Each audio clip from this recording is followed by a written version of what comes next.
하나님이 사랑하시는 귀한 우리 은혜샘물교회 여러분들과 함께 거룩한 주님의 날 예배드릴 수 있게 돼서 먼저 하나님께 감사드리고 우리 박은주 목사님 그리고 은혜샘물교회 온 성도 여러분들에게 감사드립니다.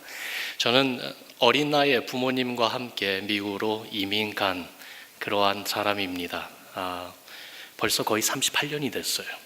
거의 38년 만에 이번에 어떻게 보면은 처음과 같이 제 아내와 함께 거의 지금 3주째 한국에 고국에 돌아와서 특별히 하나님이 행하신 놀라운 일들, 복음의 사역의 현장들을 돌아보고 또 의미 있는 시간을 갖고 있습니다. 이제 곧 집으로 돌아가는 시간이 왔는데 오늘 이렇게 주님의 날 여러분들과 함께 예배드리면서 특별히 그 사랑의 입양주일 의미 있는 이 귀한 사역에 대해서 직접 보고 또한 느낄 수 있게 돼서 이것 또한 주님이 예비하신 것이었구나, 참 마음에 많은 감동을 가지고 가게 됩니다. 계속해서 이 시대에 영적으로 깨어있고 그리고 또한 우리 민족과 세계 선교를 위해서 힘써 달려가는데 참 좋은 본이 되어주시는 우리 은혜샘물교회 주님이 축복하시고 또한 여러분들을 통해서 하나님이 큰 영광 받으시기를 바랍니다. 오늘 하나님의 말씀 함께 볼 텐데요, 우리가 잘 아는 나아만의 이야기를 통해서 여러분들과 함께 주님이 우리에게 허락하시는 귀한 말씀 나누기를 원합니다. 여러분, 행복하기를 원하십니까? 행복하기 원하세요? 예. 여러분들의 반응이 거의 저희 뉴비전 교회 성도님들 반응하고 비슷합니다.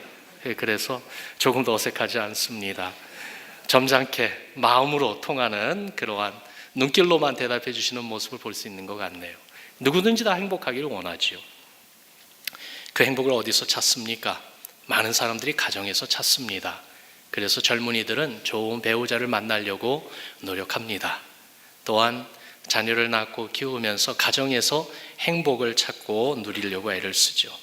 어떤 분들은 재물이나 돈이 나를 행복하게 해줄 수 있다, 그런 생각을 합니다. 경제적인 능력, 페이멘트 걱정 안 하고 살 수 있다면, 미국의 이민 생활은 정말 페이멘트에 매달려 사는 생활이에요. 집 페이멘트, 카 페이멘트, 크레딧 카드 페이멘트, 페이멘트가 너무나도 많습니다. 그래서 아무리 많이 번다 할지라도 버는 것만큼 아니 그 이상으로 나가는 걸 보면은요, 늘 경제적인 그 압박감을 가지고 살 수밖에 없는 것이 오늘 현실 주소인 것 같습니다. 그래서 좀 그런 걱정하지 않고 필요한데 그리고 원하는데 척척 쓸 수 있을 정도로 경제적인 능력을 갖고 있으면 행복할 텐데, 많은 사람들이 오늘날 그것을 바라면서 옆도 보지 않고 뒤도 돌아보지 않고요, 앞만 보면서 부자 되려고 힘쓰며 달려가고 있습니다. 그러나 재물을 얻으면 정말 행복할까요? 재물을 얻었다 할지라도 그 과정, 거기까지 가기 위해서 잃는 것은 없을까요? 보면은요, 어떤 분들은 자식을 잃습니다. 어떤 분들은 배우자를 잃습니다. 어떤 분은 건강을 잃습니다. 심지어 자기 자신까지 잃는 그런 모습을 봅니다. 재물이 우리에게 행복을 준다고요? 꼭 그렇게 우리가 원하는 결과를 가져다 준다고 말할 수 없습니다. 사회적인 명예나 지위가 우리를 행복하게 해줄까요? 글쎄요. 정말 많은 사람들의 존경을 받고 인정을 받는 그러한 자리에 있다 할지라도 보통 분들이 모르는 그분들 나름대로의 고민과 그리고 또한 참 어려운 사정들이 있는 것을 우리가 넌지시 느낄 수 있지 않습니까? 자식의 성공이요? 자식이 성공하면 내가 행복할 거야. 그래서 내 인생을 자식에게 거는 그러한 부모님들, 어머니들이 때로는 있습니다. 그런데요, 그러한 자녀를 볼 때에 그 자녀가 불행해요. 자기의 삶을 사는 것이 아니라 부모님이 원하는 그 소원을 따라 살려고 하니 그 짐이 너무나도 무거워요. 그 가운데 자녀의 불행이 결국은 부모의 불행으로 나타나는 것을 이민사회 현장에서 여러 번 보았습니다. 분명한 것은요, 세상에 이런 것들이 우리에게 진정한 행복을 주지 못한다는 것입니다. 오늘 우리가 읽은 본문에 나오는 나아만의 이야기도 보세요. 나아만이요, 고대 아람 왕국의 그 왕의 군대 장관이었습니다. 무슨 말이냐면은 왕의 군대, 가장 뛰어난 그러한 군대인데 그 총 지휘 사령관이었다라는 말이죠. 그는 높은 지위를 갖고 있었습니다. 명예가 얼마나 높았으면은 성경이 그를 소개할 때에 바로 5장 첫 번째 1절에 이렇게 말했습니다. 그는 크고 존귀한 자라. 자기 나라를 위해서 큰 위험에서 구원한 나라와 백성의 은인이라 그렇게 소개하고 있죠. 왕을 비롯해서 모든 이들에게 이렇게 존경과 사랑을 받는 나아만, 큰 용사, 어떻게 보면요 남자 중에 남자 같은 그러한 사람으로 우리는 상상해 볼 수 있습니다. 그런데요 이 나만에 대해서 한 가지 더 그에 대한 설명을 추가했습니다. 그에게 병이 있었는데 바로 나병이 있었다는 거예요. 오늘날 우리가 아는 한센병이죠. 이 한 가지 사실이 생각해 보면 그가 가지고 있었던 지위, 명예, 모든 백성들과 심지어 왕으로부터 신뢰를 받고 사랑을 받는 그 모든 것, 그리고 재물, 그의 능력과 영향력, 이 모든 것이 다 의미 없는 것이 되어버렸어요. 돈이 많으면 뭐합니까? 그것을 즐기지 못하는데요. 명예, 지위, 그래서 모든 일의 선망이 대상이 되면 뭐합니까? 이 나병에 걸려서 보기에도 추하고 더욱더 두려운 것은 매일매일 살이 썩어 들어가는 것을 보면서 죽어가고 있는 자기의 그 현실 가운데 얼마나 괴롭고 또한 힘들었겠습니까? 예수님이 하신 말씀이 생각이 납니다. 마가복음 8장에 주님이 말씀하시기를 사람이 만일 온 천하를 얻고도 목숨을 잃으면, 자기의 목숨을 잃으면 무엇이 유익하겠느냐, 그 말씀하셨어요. 그렇습니다. 행복하기 위해서는 가장 먼저 근본적인 것이 내 안에 있어야 됩니다. 무엇이요? 생명이에요. 한번 따라 합시다. 생명입니다. 생명이 있어야 돼요. 어떤 생명이냐 하면은 죽음도 이겨내는 생명 말입니다. 몸에 병균이 들어오면은요, 건강한 사람은 그 몸 안에 있는 생명력이 이 침투한 병균과 싸워 이깁니다. 그걸 가리켜 우리는 몸 안에 면역성이라 그렇게 말하는데, 이거 바로 생명력을 이야기하는 것이죠. 이 생명력이 나만에게 없었습니다. 이 생명력이 우리 인생에게 생각해 보면은 없습니다. 생명의 근원, the source of life. 정말로 어떠한 위험과 어떠한 그 큰 문제를 할지라도 그것을 대항하며 싸워 이길 수 있는 이 생명력이 우리 안에는 없습니다. 육체의 생명력은 있는지 몰라도 여러분, 영적인 내면의 그 영적인 생명력이 없는 것, 마치 영적 문둥병, 나병에 걸린 사람들, 그들에게는 이 생명력이 없다는 것입니다. 여러분, 나병이 무엇입니까? 증상 한 가지를 설명한다면요, 무감각해지는 것입니다. 아픔을 느끼지 못합니다. 그래서 상처가 나고 뼈마디가 부러지고 떨어져 나가도 그걸 모릅니다. 영적 문둥병이 바로 그런 것 아니겠습니까? 죄에 대한 무감각한 것이지요. 무엇이 옳고 그른 것인지 분별하지 못해요. 처음에는 양심의 가책이라는 것이 있었는데 이 양심이 무뎌져 가는 것, 바로 영적 나병에 걸린 증상이라 볼 수 있지 않겠어요? 그래도 잘 살아보려고 노력했고 또한 그렇게 노력하며 살고 있는데, 행복을 추구하며 살고 있기 때문에 그래도 나는 괜찮다 생각하며 살아왔다 할지라도, 여러분, 영적 그 나병에 걸린 나라면은 그 어느 한순간에 그것을 깨닫는 그 순간이 얼마나 무섭고 두려운 순간이 되겠습니까?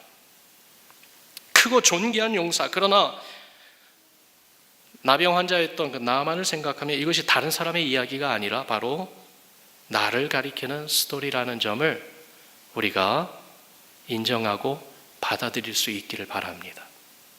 나만의 이야기는 나만의 이야기만이 아니에요. 오늘날 이 시대를 사는 우리 모두의 이야기고 여러분과 저의 이야기입니다. 나병, 현대의학으로 치료가 가능한 병이지만은 나만 시대에는요, 불치의 병이었습니다. 신이 내린 저주라, 그렇게 사람들은 생각했습니다. 모든 인생에게 이 나병과 같은 그 어느 한 가지가 꼭 있는 것이에요. 여러분 생각해 보세요. 내 힘으로 도저히 풀 수 없는, 해결책을 찾을 수 없는 불치의 병과 같은 문제가 누구에게나 분명히 있습니다. 그것이 지금 현재 나타나고 있는 분도 있고요, 아직 그것이 표면으로 나타나지 않을 뿐 우리에게 이런 어려움과 고통이 있습니다. 목사님, 저는 안 그런데요. 전 그런 문제 없어요. 그렇습니까? 조금만 더 살아보세요. 그러한 어려운 순간이 우리 인생에 찾아오더라고요. 그러나 나만의 이야기는 불행의 이야기가 아닙니다. 이 나만의 이야기는 소망을 주는 기쁨의 이야기입니다. It's the story of the gospel. 복음의 이야기입니다. 나만에게 먼저 큰 도움을 주는 사람들이 있었습니다. 그런데 놀라운 것은 그 사람들이 그리 대단한 사람들이 아니었다는 사실이에요. 나만에 비하면 너무나도 작은 사람들이었어요. 그러나 이 작은 사람들은요, 어떤 사람들이냐면 크고 위대한 분을 아는 사람들이었어요. 그래서 나만을 도와줄 수 있는 사람들이었습니다. 그 사람들을 먼저 보기를 원하는데요. 첫 번째, 우리가 만나는 아주 작은 어린 소녀가 있습니다. 이스라엘 땅에서 붙잡혀 왔던, 그래서 노예가 되었던 불쌍한 소녀입니다. 바로 아람 사람들이 이스라엘을 침략하고 노략하고 그래서 이 아이를 포로로 잡아와서 그 나만 집에 몸종이 되게 한 소녀인데요. 이 어린 소녀에게 아무 힘 없었어요. 지위도 없었어요. 겉보기에 보잘것없는 불쌍한 인생이에요. 그러나 이 어린 소녀의 마음에 하나님이 계셨어요. 이 어린 소녀의 마음에 하나님이 계셨어요. 하나님을 아는 소녀였어요. 그 아이가 자기 주인을 보면서 마음에 긍휼이 생긴 것입니다. 불치의 병이라도 능히 고치신 하나님께 자기 주인을 데리고 가고 싶었습니다. 그래서 3절에 보면은 이런 말씀이 적혀 있어요. 이 소녀가 이야기하는 거예요. 우리 주인이 사마리아에 계신 선지자 앞에 계셨으면 좋겠나이다. 저가 그 문둥병을 고치리이다. 여러분, 이게 나만과 그를 아끼고 사랑하는 모든 사람들에게 얼마나 소중하고 그리고 소망을 주는 메시지였는지요. 불치의 병, 해결할 수 없는 문제, 사라지지 않는 그 아픔과 상처, 절망의 그 어둠, 이런 것들에 비춰 내려주는 한 줄기의 빛과 같은 메시지였다 이 말이에요. 잠시도 주저하지 않고 나아만은요, 자기 병사들과 종을 거느리고 하나님의 선지자를 찾아갑니다. 그런데요, 처음부터 난관에 봉착하게 되죠. 선지자가 나만을 만나주지 않았습니다. 그냥 사람을 시켜서 메시지만 전해주었습니다. 나만은 이것이 못마땅했어요. 화가 났어요. 무시당하는 것 같았어요. 다 포기하고 자기 나라로 돌아가려고 했습니다. 그때 나만의 이런 마음을 붙잡아주는 사람들이 또 등장합니다. 그들의 이름이 여기 나타나지 않습니다. 대단한 사람들은 아니었다는 것이에요. 뭐라고 이야기하고 있냐면은 나만의 종들이다, 그렇게 이야기하고 있습니다. 그들이 주인을 달랬습니다. 진정시켰습니다. 왜 나만이 이렇게 이스라엘 땅까지 왔는지 목적을 상기시켜 주었습니다.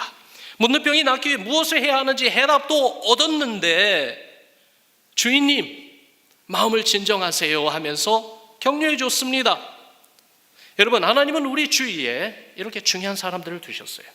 그 사람들이 대단한 사람이 아니라 할지라도, 심지어는 오늘 어린이 주일에 하나님이 두신 그 한 사람이 심지어는 아주 작은 집에서 자라고 있는 어린아이라 할지라도 하나님은 정말로 이러한 중요한 사람들을 우리 주위에 두셨어요.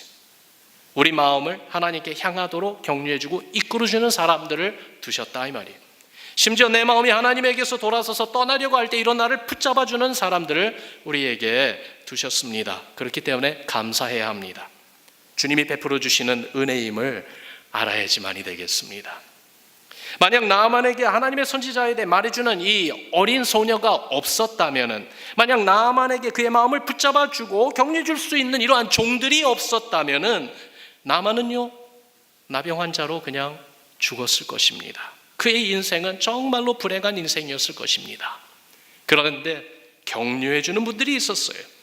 이분들이 바로 하나님의 선물이었어요. 오늘 이 3교회 예배에 교회에 처음 나온 분들이 있는지 모르겠어요. 어쩌면은 처음은 아니지만은 정말로 오랜만에 교회에 나온 분들이 있지는 않습니까? 여러분이 여기까지 오도록 격려해주고 칭찬해준 그분들을 잊지 맙시다. 오늘 그분들이 하나님이 바로 나에게 주신 선물임을 꼭 기억하시기를 바랍니다. 심지어는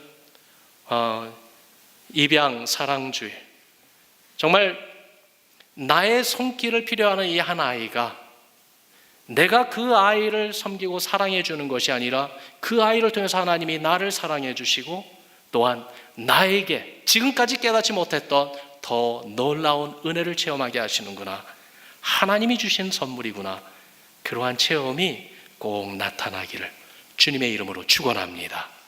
하나님은요, 일하실 때 크고 위대한 사람들만을 쓰시는 것이 아니라 오히려 작고 우리가 생각하기에는 보잘것없다 생각하는 그러한 작은 인생들을 통해서도 당신의 위대하심을 보여주십니다. 나만에게 주신 하나님의 말씀이 있었어요. 하나님의 선지자를 통해 주신 말씀입니다. 10절에 너는 가서 요단강에 몸을 7번 씻어라. 네 살이 여전하여 깨끗하리라. 여러분, 이 나병이 몸에 덮인 때입니까? 목욕 7번 하면 된다고요? 말도 안 되는 이야기 아닙니까? 사람의 상식으로는 정말로 도저히 말도 안 되는 그러한 어처구니 없는 이야기예요. 그러나 잊지 말아야 하는 것은 나만에게 주신 이 말씀은 사람의 말이 아니었습니다. 이 말씀은 하나님이 주신 하나님의 말씀이었습니다.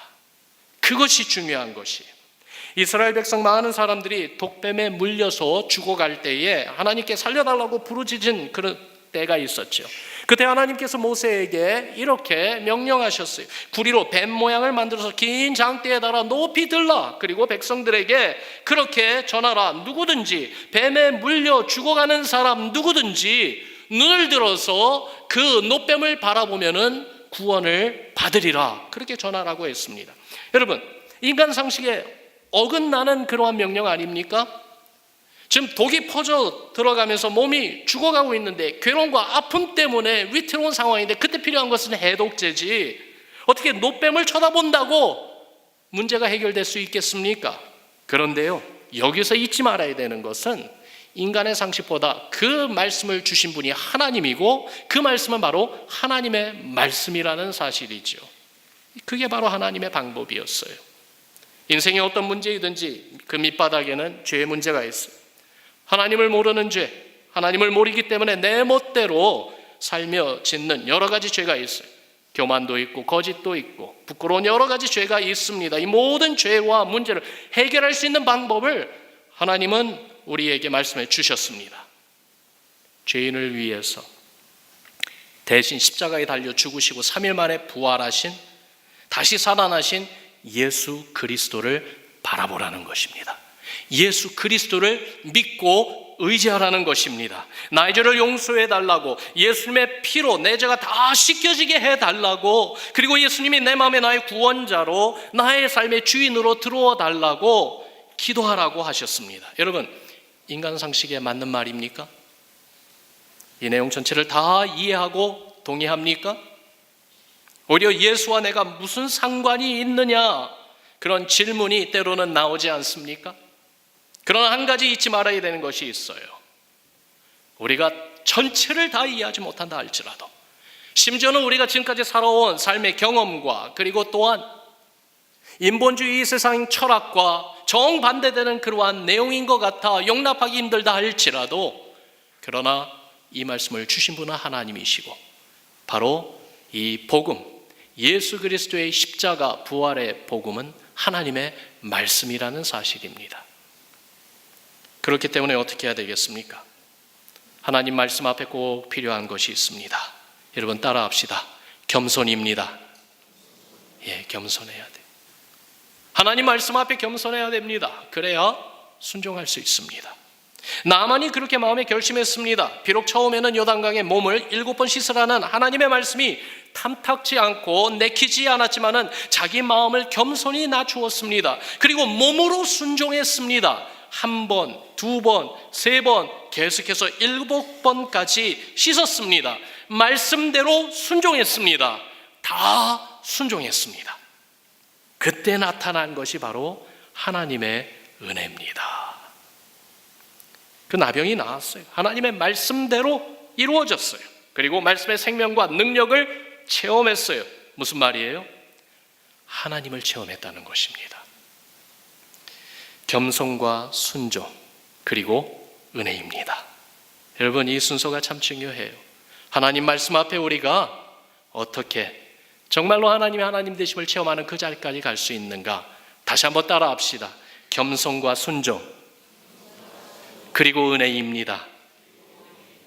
은혜샘물교회, 주님의 말씀 앞에 늘 겸손과 순종으로 주님이 예비하신 그 은혜 자리까지 늘 가시고 그 은혜를 따라 계속 앞으로 나아가는 여러분들 모두가 되시기를 주님의 이름으로 축원합니다. 하나님 말씀 앞에 겸손하세요. 당신의 마음을 사로잡아 겸손히 낮추시기 바랍니다. 하나님 앞에 겸손하는 것입니다. 순종하는 것입니다. 말씀에 순종하는 것입니다. 나의 죄를 다 고백하고 용서를 간구하며 예수 그리스도를 내 마음에 영접하시기 바랍니다. 아직 그것을 하지 못하신 분은 꼭 예수님을 마음에 나의 구세주로 인정하며 영접하시기 바랍니다. 예수를 나의 구세주로 마음에 믿고 입으로 시인하라고 했습니다. 그러면 구원을 얻을 것이라고 했습니다. 마음의 평안을 얻을 것이라고 했습니다. 영적 생명력, 생명의 근원 되시는 하나님을 체험하게 될 줄로 믿습니다. 이미 구원받았습니까? 이미 성도입니까? 예수님이 이미 내 마음에 주의 성령으로 늘 함께 하십니까? 그렇다면 성도에게 주시는 하나님의 말씀, 그 말씀을 듣고 또 들으며 그 말씀 앞에 겸손히 순종으로 나아가기 바랍니다. 때로는 생명을 걸고 순종합시다. 말씀을 배우고 깨닫는 것 순종해야 됩니다. 주님의 평강이 여러분들의 마음을 지켜주실 것입니다. 구원의 은혜, 하나님의 사랑을 맛보기 위해서요, 겸손해야 돼요. 나에게 주신 하나님의 말씀에 순종해야 돼요.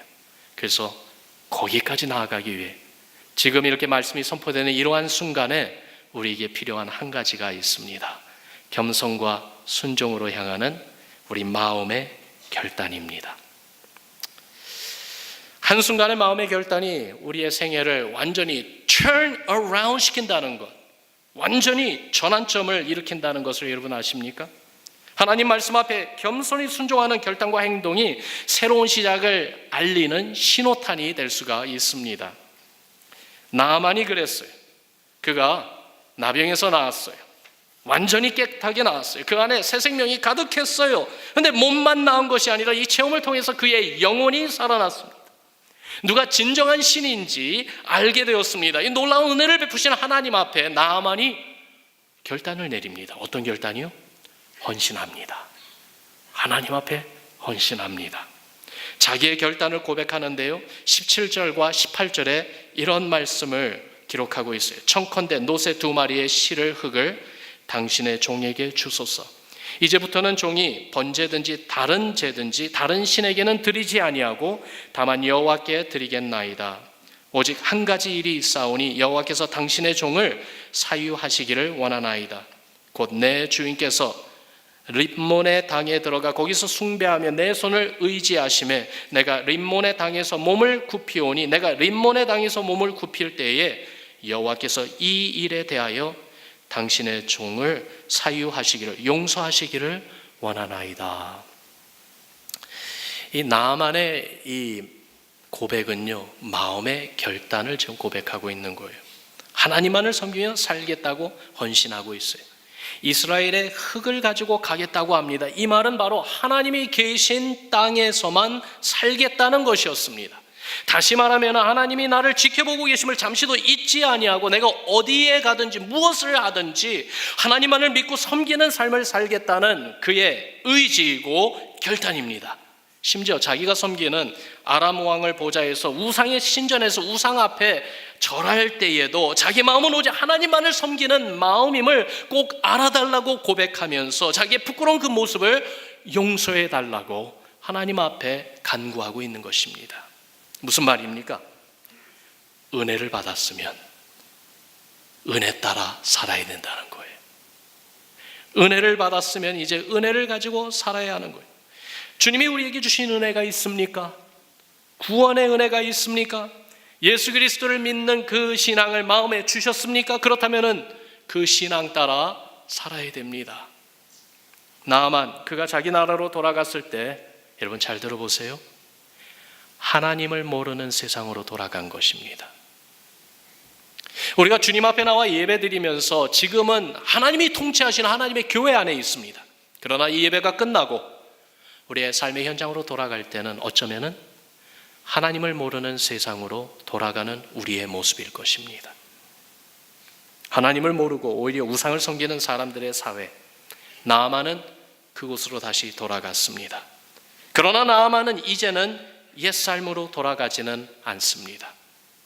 그는 하나님을 알고 믿는 믿음의 사람이 되었습니다. 나병 환자가 이제는 깨끗하게 고침을 받고 정말로 살아있는 그러한 놀라운 모습이 된 것입니다. 이제는 그 모습을 보이며 살아야 하는 새로운 사명이 그에게 주어졌습니다. 사람들이 물어보면 어떻게 이런 기적을 체험했는지 말해줘야 되는 그 의무가 생긴 것입니다. 이 의무를 다하기 위해서 나만은 그 마음에 결단하는 거예요. 하나님 앞에서 살겠습니다.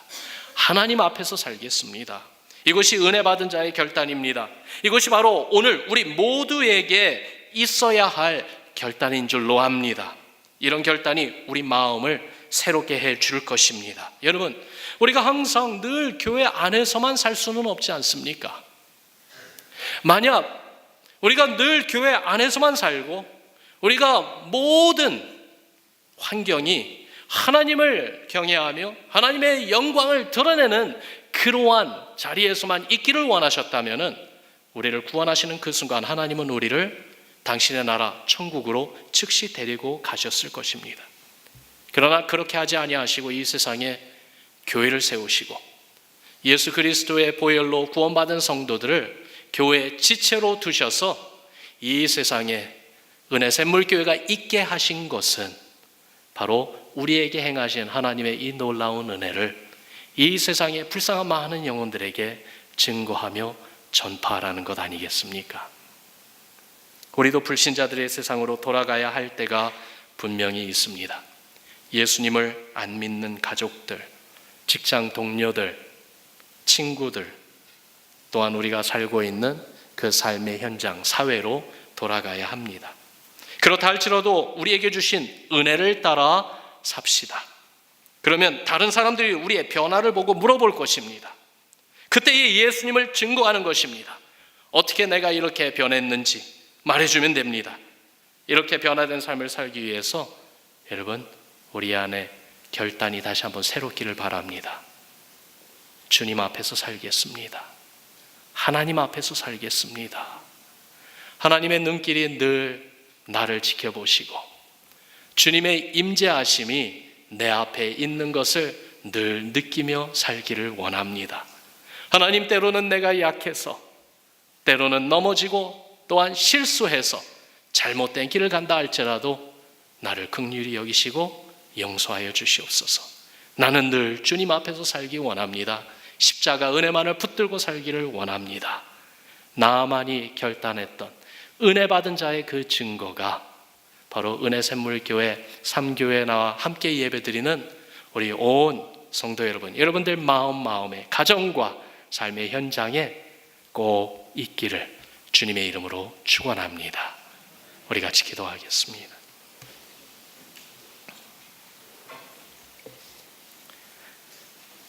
사랑의 하나님 아버지, 감사합니다.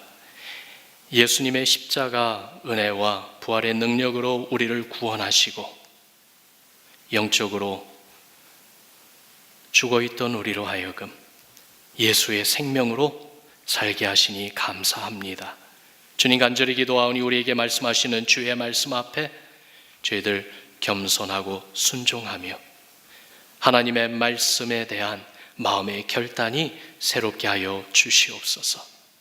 어디를 가고 무엇을 하든지 이제는 그리스도인으로 예수님의 참된 제자로 살아가기를 다시 한번 마음에 새롭게 헌신하고 결단하는 이 시간, 주의 성령으로 충만하게 하시며 우리 가운데 역사하시는 하나님의 영광을 체험하고 증거하게 하여 주시옵소서.